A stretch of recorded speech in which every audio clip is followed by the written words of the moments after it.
Gonzaga has a date with one of the worst three-point defenses in college basketball, and folks, that is just what the doctor ordered.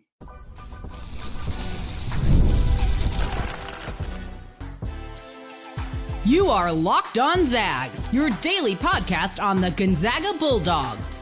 Part of the Locked On Podcast Network, your team every day. What is going on, y'all? Welcome into the Locked On Zags podcast, part of the Locked On Podcast Network, your team every day. I'm your host and longtime Gonzaga podcaster, Andy Patton, here to bring you news and updates on all things Zag athletics. Today's episode is brought to you by Game Time. Folks, download the Game Time app, create an account, and use code LOCKEDONCollege, and you'll get $20 off your first purchase. Well, we got Gonzaga's second bye game of the season, Monday night in Spokane. We're going to meet the Thunderbirds of Southern Utah, talk about what this team has done up to this point, including a familiar opponent as they played Arizona State in their first game of the season. We're also going to talk about what we're going to be watching for on Monday night in the kennel, some things we want to see Gonzaga touch up, improve on, maybe some players to get some extra playing time in this one. And then we're going to close out the show with an update on how former Zags are doing across the Division I level. 6 former men's basketball players who are at new schools this year. We're going to talk about what we've seen from them to close out the show. But we start, of course, getting you ready for Monday night's matchup with the Thunderbirds of Southern Utah. Monday, November 17th, the game will tip at 6 p.m. Pacific time. If you are local to the Spokane Inland Northwest area, the game will be on KHQ. If you are not, the game will be available on ESPN+, so you should be able to find the contest regardless of where you are in the United States or in the world. Zags are 2-1 all-time against Southern Utah. Haven't played this team as much as I thought that they had. They've played them once back in 2012 and won that game 103-65. But their other two matchups were back in the pre-Mark Few era, the pre-Mark Few head coach era, as they played what appeared to be a home-and-home series in 95 and 96 and split that series. So the Zags are, again, 2-1 all-time against Southern Utah. Doesn't sound like a good record, but 1-0 all-time in the Mark Few head coach era. This is also one of just 3 remaining bye games, and I'll clarify what I mean by bye game. It's literally what it sounds like. It's when you spend money, you pay a team to come to your arena. Typically, these are teams that are mid-majors or low majors and don't have the financial resources of the bigger schools. And so you're basically saying, here, we'll pay you money so that you can afford the flight and all that stuff. And it's sort of, I don't like phrasing it this way, but effectively the transaction is we're paying you to come out to our arena so that we can beat you. Obviously, that does not mean Southern Utah's taking a dive or anything like that, but that is what these games are designed to do. And so Gonzaga, that's why they've so often played those teams in the SWAC, the Texas Southerns, the Alcorn States, the Mississippi Valley States of the world. Southern Utah, of course, in the Western Athletic Conference, in the WAC, but still functions similarly. And usually Gonzaga's non-conference schedule is closer to 50-50 with bye games and like high-profile marquee games. This year really didn't end up that way. Only 4 of their 12 non-conference games are bye games, and their other 8 games are pretty much all really, really quality opponents for Gonzaga. Obviously, they opened against Texas Southern. This will be their second bye game on Monday night, and then they will play North Florida on the 7th of December, and then Campbell on the 17th of December to round out those bye games. Thunderbirds so far 1-3 on the year. Their only victory, however, came against a non-Division I opponent, also likely a bye game for Southern Utah, and that would be Bestedia, so a non-D1 opponent, 0-3 against the D1 teams they've played. They opened the season on the road against Arizona State, where Gonzaga just came from, and lost by 17 points to those Sun Devils. They then lost a home game to UTRGV, Texas Rio Grande Valley, which I think the spread on this game was like 5 points. And again, Southern Utah was at home and they got blasted by 23 points in this game. And then they played Omaha, close game, only ended up losing that one by 5. So a nice kind of rebound for Rob Jetter's team, but still have not been very successful. They were picked to finish last in the WAC in the preseason poll. They are currently 302nd at KenPom, which is kind of where you expect the range for those bye game type opponents to be. However, when the season began, Southern Utah was 269th, at KenPom. So they've already taken a pretty considerable fall in the KenPom adjusted rankings for this season. Their adjusted offensive efficiency, 273rd. Their adjusted defensive efficiency way down at 315th. From a tempo perspective, they are 103rd. Gonzaga, by the way, 86th. Not as fast as we expect them to play. I think that number will end up moving up as the year goes on. The Arizona State game slowed Gonzaga down somewhat considerably, but I bring that up because these two teams both are currently playing at a pretty similar tempo, which I think will be an interesting thing to watch play out on Monday night. New look roster for Southern Utah, as it is for very many mid-major teams in college basketball, as their rosters are getting picked apart by the transfer portal, as we're seeing players, transferring down to the mid-major level, players who are playing well transferring up to the high major level. I don't love phrasing it that way, but that is effectively what is happening. And the main thing for Southern Utah that we've seen through these 4 games, specifically through the 3 games against D1 opponents, they cannot defend the perimeter. They are allowing opposing teams, those 3 D1 opponents, to shoot 50%, 50% from 3. It has been a major area of concern for Southern Utah, and that's why we touched on it of this could be what Gonzaga needs to get going in a specific area that they have struggled throughout the season to date. We'll talk more about that in the second segment. Some other highlights for this Southern Utah team. They're led by 6'8" senior transfer from Holy Cross, Jaden Farrow. He is a Utah native coming home for his final year of college basketball, and he's been quite good. 14 points, just under 8 rebounds, also 3.8 blocks per game. That is remarkable. Obviously, that number is not, I don't want to say obviously, it's very unlikely that that number is sustainable. It would be a ridiculous number to hold throughout the season.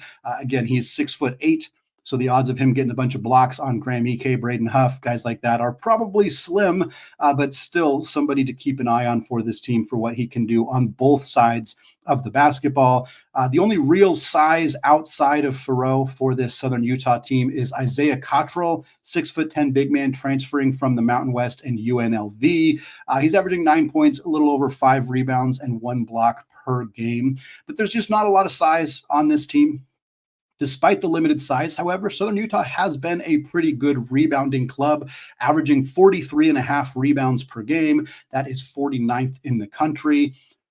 Again, early season rebounding data is going to be impacted significantly by your opponent quality, as well as your own ability to stop the other team from scoring and how many, they're getting a lot of offensive rebounds, which is good for them, but also it's because they're missing a lot of shots. They're 14.3 offensive rebounds per game, which is about 71st in the country. They also have a couple of 3-point threats, always something to keep an eye on. If a team like this is going to pull off an upset, it's going to be because they get red hot from beyond the arc. That's typically the best way to pull off this kind of upset. Dylan Jones, certainly a name to keep an eye on, shooting 37% from 3. And folks, that's on nearly 7 attempts per game. This dude is an absolute sniper, loves to shoot the rock, knocking it down at a high clip. They also got a BYU transfer guard on the roster, Tanner Hayhurst, who is averaging shooting 45.5% from 3 on nearly 3 attempts per game. Well, we said we'd talk about it more, so we're going to get into it now. Gonzaga really needs to find the 3-point shot. It has been their biggest weakness so far this season. This may be the perfect opportunity for them to right the ship. We're going to talk about that. A few other things we're going to be looking for on Monday night coming up here in just a second.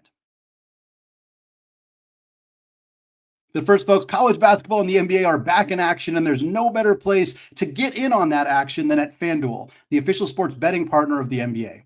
And even if you missed the start of a game or if you just want to ride out the hot hand, FanDuel has live bets on everything from who's going to score next to predicting those fourth quarter comebacks. And you can even combine your live bets into a same game parlay for a shot at a bigger payout. It keeps every game exciting, especially when your team's making a late run. The odds for the WCC regular season title live on FanDuel, Zags at minus 330. Their odds keep getting a little bit easier as the season goes on. St. Mary's is next at plus 390. Santa Clara has clipped San Francisco, although both those teams' odds have fallen as Gonzaga and St. Mary's, clearly the best 2 teams in the league, Santa Clara, if you feel like they might be pulling off a stunner here, they're at plus 1,500. And folks, right now, FanDuel is giving new customers $300 in bonus bets when your first $5 bet wins. So head to FanDuel.com to sign up and play your game with FanDuel, the official sports betting partner of the NBA. Today's episode is also brought to you by Doer, folks. I've always had issues finding jeans that are comfortable enough for me to wear, which is why I'm so excited to have my new pair from Doer. This local company has the most comfortable jeans, no matter what style you like, and they're for any occasion. Whether it's a quick trip to the grocery store, maybe it's a night out with your friends, maybe you're heading out to the Kennel or the Spokane Arena for a basketball game, Doer jeans have 5 times the stretch of traditional denim, and they're antibacterial, meaning that your jeans stay fresh longer so you can wear more and wash less. Doer is also made with Cool Max that regulates your body temperature and wicks moisture to keep you cool and comfortable as the temperatures change. And Doer are pioneers of blending technical innovation with everyday clothing. In fact, they invented the original performance denim. Simply put, Doer makes the world's most comfortable pants without having to sacrifice style. So get a pair for yourself or as an amazing holiday gift. Go to shopdoer.com/LockedOnSeattle and you'll get 15% off your first order. That's shopdoer.com/LockedOnSeattle for 15%. DUER, Doer, shopdoer.com/LockedOnSeattle.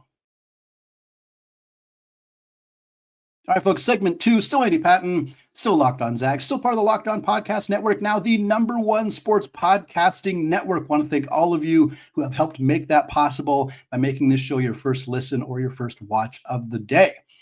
As we've done so far throughout the season, and for those of you who are longtime listeners of the show, you know that for every pregame show, we either do our 5 keys to victory or we talk about 5 things we're going to be watching for. So for this game, it's more of like, what do we want to see Gonzaga do and do well? Who do we want to see for Gonzaga in this contest against Southern Utah?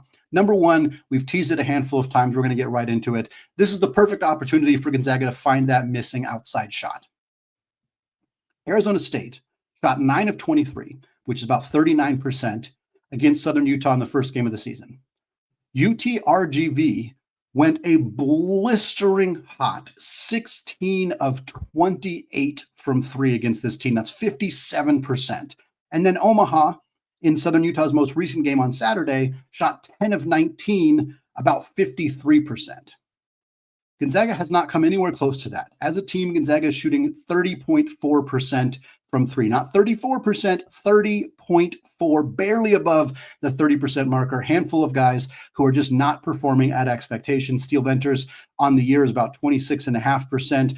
Tyon Grant Foster on the season, 16.7%. Braeden Smith on the season, just 11.1%. Yes, the sample sizes are very small, but these guys are big-time contributors for Gonzaga and expected to be outside shooters. You know, it was never the primary part of Tyon Grant Foster's game, but he has taken a lot of threes and has really struggled to get them to go down. Adam Miller shooting 31%. I didn't include him because he's been one of their better three-point shooters, but certainly for a guy who was 43% last year and is here primarily for his outside shooting, you'd like to see him be better too.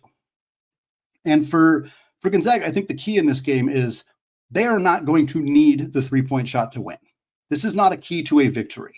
In fact, Gonzaga's best chance of winning this basketball game is probably to just pound the rock down low constantly. They could win this game with less than 10 three-point attempts.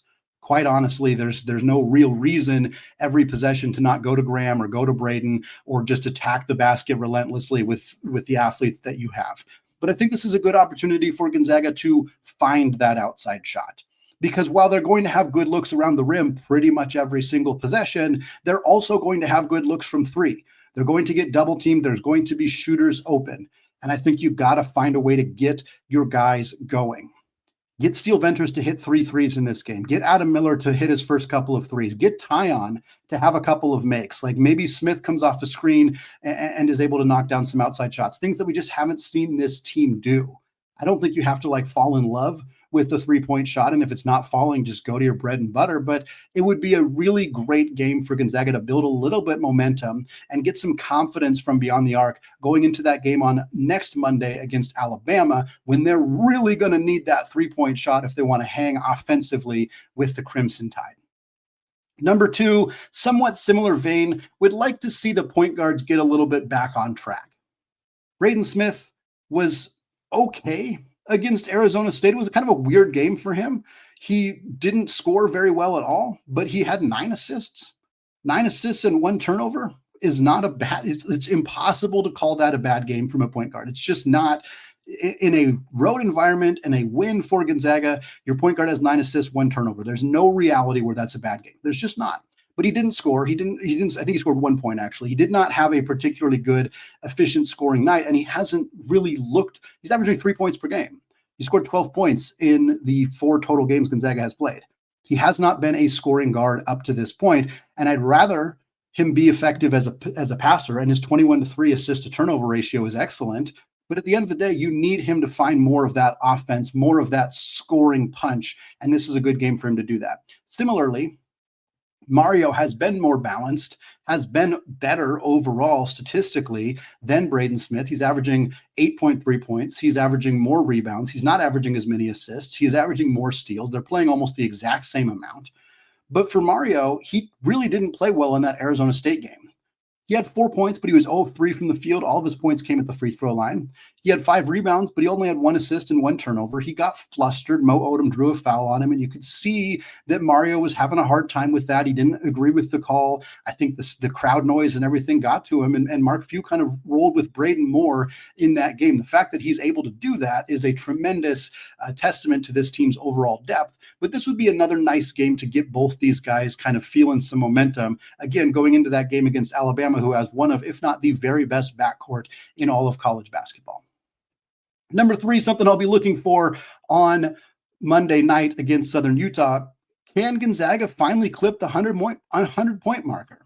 A lot of the attention for this team this year has been on their defense, and justifiably so. But Gonzaga has come very close to scoring 100 points in 2 of their 4 games so far this year. They scored 98 against Texas Southern in their first and to date only bye game of the year. They also scored 90 points in that blowout win over number 23 Creighton on last Tuesday. Both these teams play fast paces. Again, Gonzaga 86th in tempo, Southern Utah 103rd in tempo. So if Southern Utah is kind of continuing to play their game and trying to get out in transition and trying to go, and they try to kind of match Gonzaga's pace, this could be a very high-scoring affair.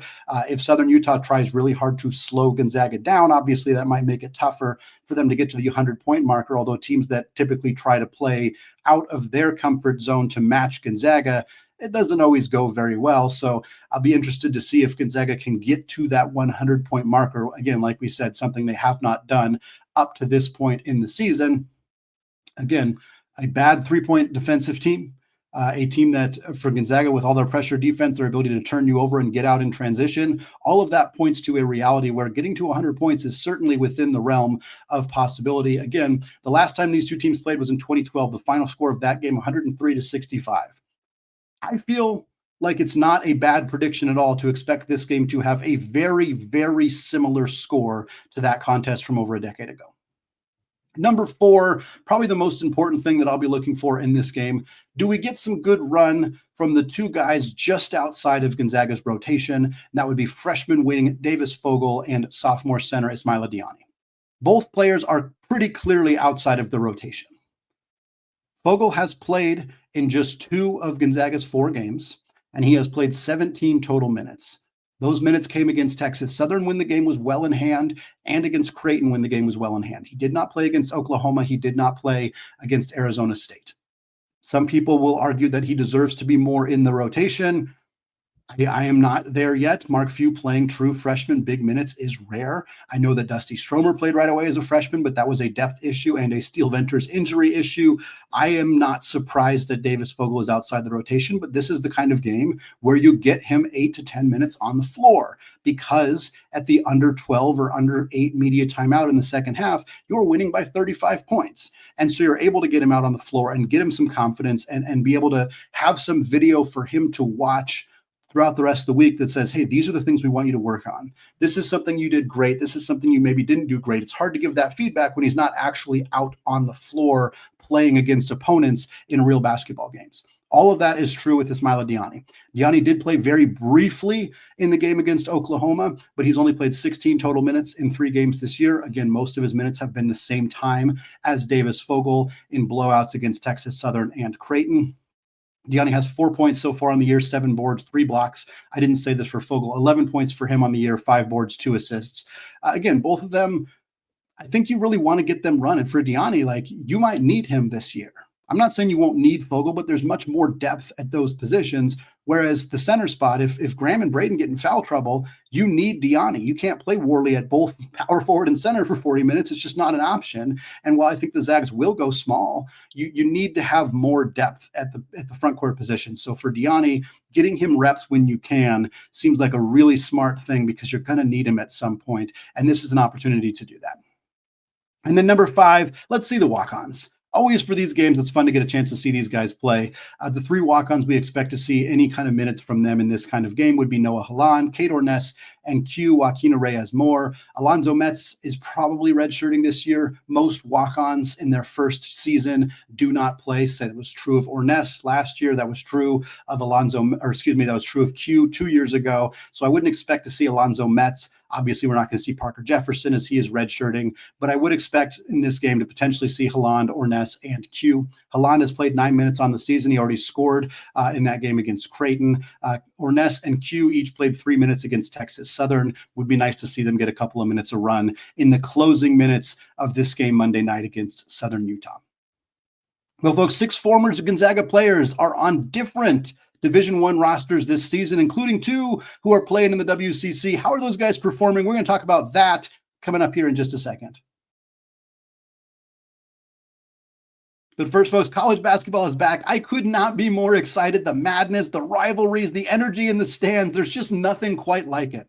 But let's be real, actually getting tickets can feel like more of a battle than the game itself. Endless queues, hidden fees, prices jumping at checkout. And that's why I use Game Time, the app that gives the advantage back to the fans. It's the easiest way to score last-minute tickets at the best prices without any surprise fees. What you see is what you pay.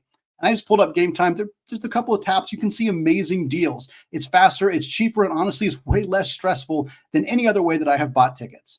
And if you haven't bought your tickets for the UCLA game, the battle in Seattle, you got tickets on Game Time for $97 a piece. And they have a super deal in section 213, row A. So right at the front, beautiful view of the court for just $146 a piece. So take the guesswork out of buying tickets by using Game Time. Download the Game Time app, create an account, and use code LOCKEDONCollege. And folks, you'll get $20 off your first purchase.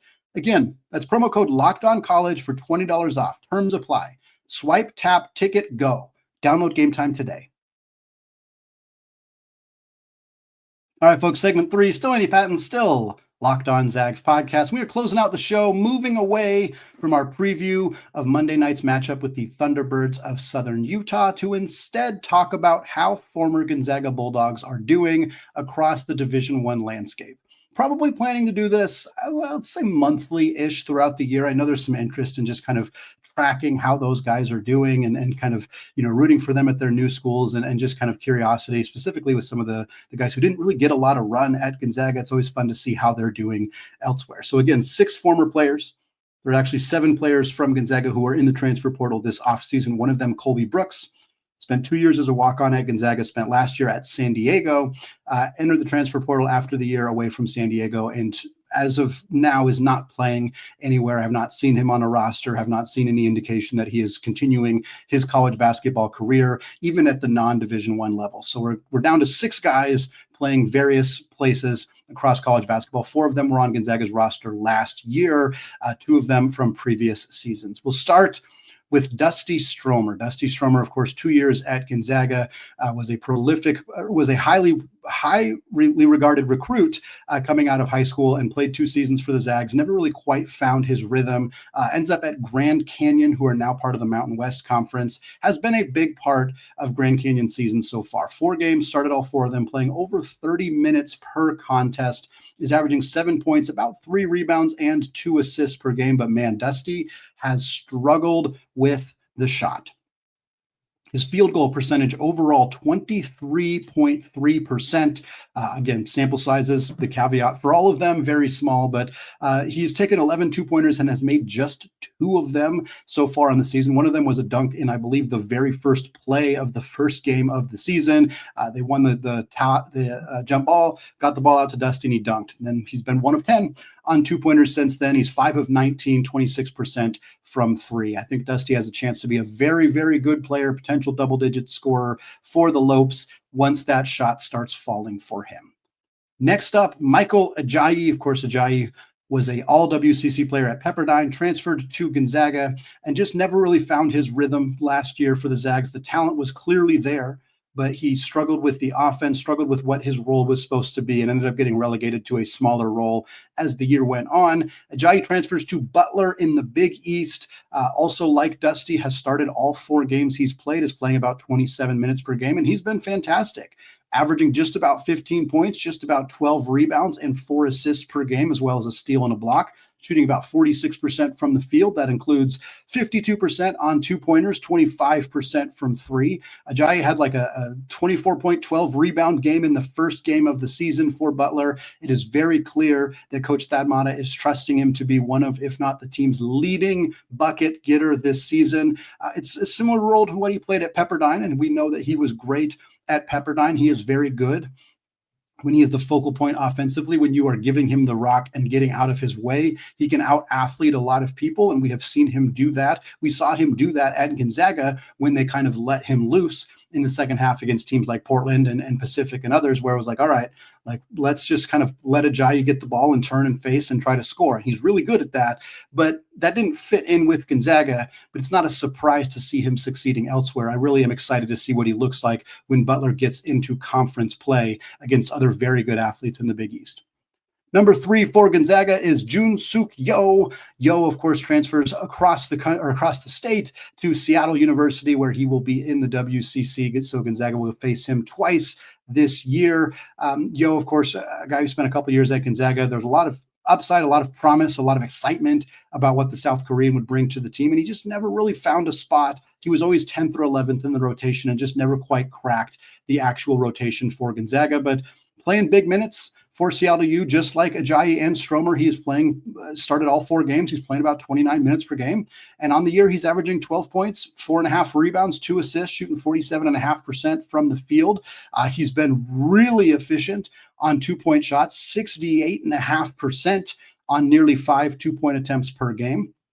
Not quite as good from 3, about 28.5%, but he is shooting 5 3-point attempts per game. So again, about 10 field goal attempts per game for Yeo, about half of them coming from 3, half of them coming inside the arc. But he's been a big part of Seattle U's team so far. They've been very good. Malik Arrington and Braden Maldonado, really good guard group for them. Will Heimbrolt's been great in the front court, and Yeo has been kind of a bit of a glue guy for them, doing a little bit of everything. Nice to see him having success. One of the easiest players to root for on this list. Really hope Yeo has a fantastic final season. And I'm not just saying that because I'm biased and Seattle U is my other alma mater, although it does help that I want to root for Yeo and for the team he's playing on in Seattle U.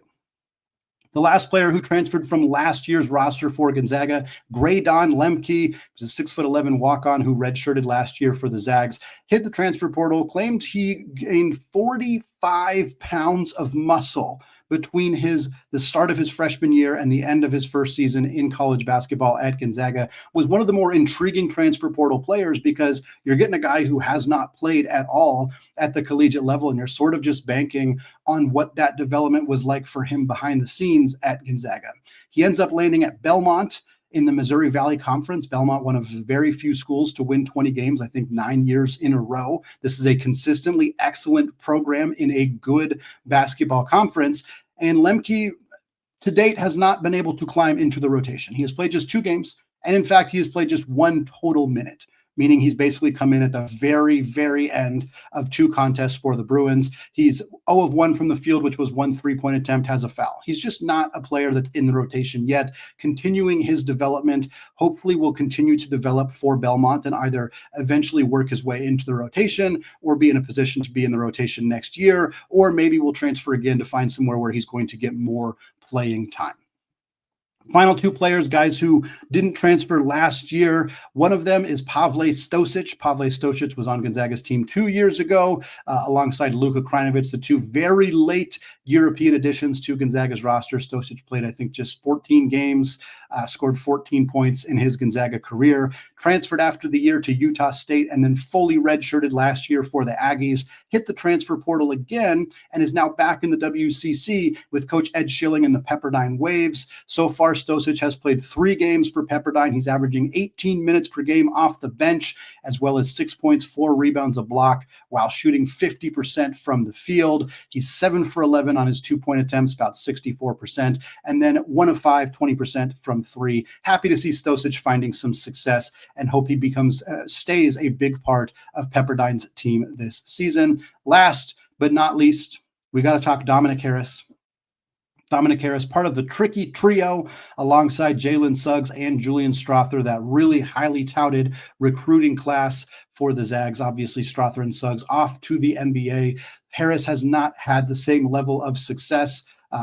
A lot of that due to luck. He dealt with some serious injury issues throughout his Gonzaga career, ended up transferring after 3 years with Gonzaga, transferred to LMU, and was excellent for the Lions, 14 points per game, led the conference with 44% shooting, parlayed that into an opportunity to go to UCLA, and things went off the rails very quickly at UCLA. He played a little bit early in the year, got relegated to a bench, and basically did not play for them throughout the entire Big Ten season. Hit the transfer portal again, landed at Loyola Chicago in the Atlantic 10 Conference, and unfortunately, things are kind of going the same.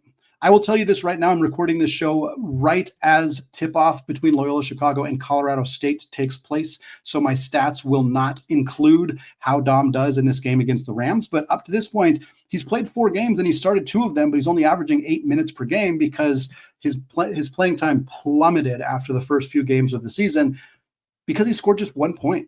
1 point on the year. He's played 31 minutes, again, coming into this Colorado State game, and scored just 1 point. He's 0 of 9 from the field, 0 of 8 from the 3-point line, 1 of 2 from the charity stripe. It's just been a tough go. He didn't make his shots at UCLA and got quickly pushed out of that rotation. And it sort of looks like the same thing's happening here for a Loyola Chicago team that has really struggled more than expected so far to start the season. We'll see if he can get going in this Colorado State game and get going throughout the season. But it's sort of looking like the same movie is playing out for Dom here in his final season of college eligibility than the same thing that happened for him at UCLA last season. Folks, that's going to wrap it up for me today here on the Locked On Zags podcast. Thank you so much to those of you who have made this show your first listen or your first watch of the day. Looking forward to a fun game Monday night. We'll have a recap of that game after the contest is over, and then we got some fun shows planned for you the rest of the week, including getting you ready for the big-time matchups for Gonzaga against Alabama, Maryland, and somebody else in the Players Era Festival to kick off Feast Week next week. Thanks again, folks. Have a fantastic rest of your day. And of course, as always, go Zags.